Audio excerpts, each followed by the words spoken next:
मजदूर क्षेत्रों में केंद्रीय श्रम मंत्री के इस कथन का स्वागत किया जाएगा कि सरकार श्रम सम्मेलन और स्थायी श्रम समिति के सम्मुख इस आशय का एक प्रस्ताव रखने जा रही है कि उद्योगों में मजदूरों को भी हिस्सेदार बनाया जाए।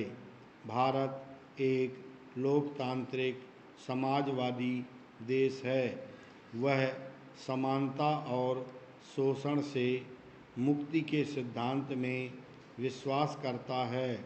इसलिए यदि इस प्रस्ताव को स्वीकार कर लिया जाता है और उसके अनुसार औद्योगिक नीति का गठन किया जाता है तो इससे अधिक अच्छी और क्या बात हो सकती है।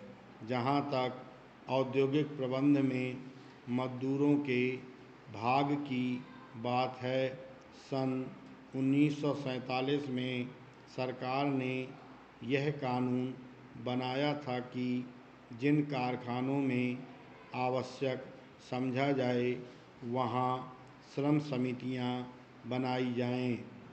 इसके पीछे उद्देश्य यह था कि ऐसे सुझाव दें सकें जिससे मालिकों और मजदूरों में अधिकाधिक सहयोग हो सके।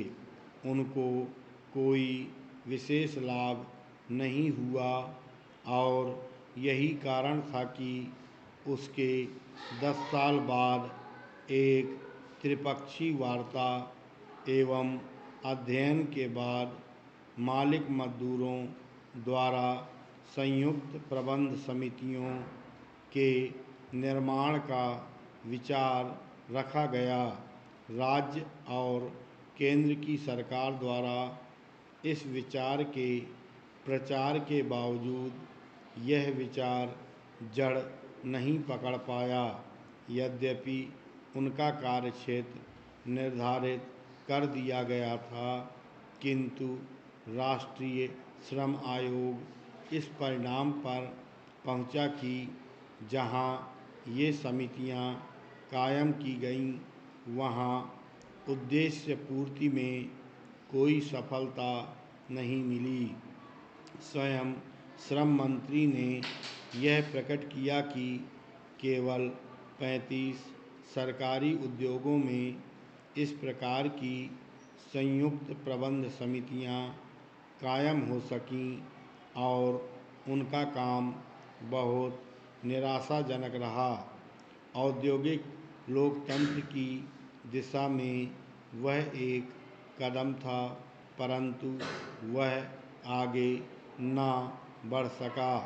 अब पुनः कुछ दिन पूर्व श्रम मंत्री ने घोषणा की थी कि सरकार ने उद्योगों के प्रबंध में मजदूरों को शामिल करने का निश्चय किया है और इसके लिए प्रशासन सुधार आयोग की सिफारिश के अनुसार कारखाने के निदेशकों में से एक मजदूरों का प्रतिनिधि रखेगी।